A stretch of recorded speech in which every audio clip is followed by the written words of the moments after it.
this video and take a look at this WORX Electric Chainsaw and see how quickly it saws through logs entry. Stay tuned for the whole video. So that's it. Nice and quick. So we are going to be testing out this WORX Electric Chainsaw on that big log over there. It's a 16-inch blade, 14.5 amps. There is a safety on here as well. Your blade right here. Okay.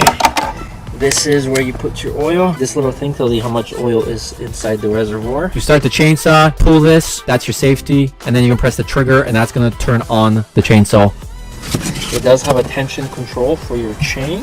Clockwise tensioning it, and then counterclockwise is going to loosen it up. So let's put some oil in here and start cutting. The oil that we are going to be pouring in is 100% synthetic, SAE 30. Pretty much any engine oil that you could put in the lawnmower will go into this. There you go. So you guys can see that the level for oil is right there. Unplug that in and run it. So we're going to go and pull this towards us, like so. Press this button and then you can feel the electric brake. Now it's supposed to go through 32-inch widths. I think this is just a little wider. Let's see how quickly it cuts this.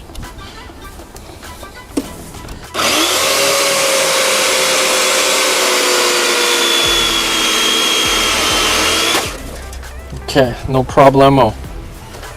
Nice and quick. Let's cut this one.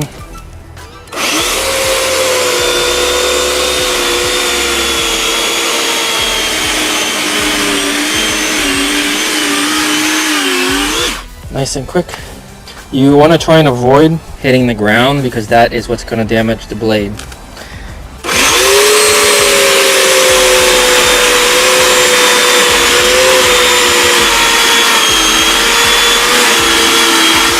Alright. So that's it.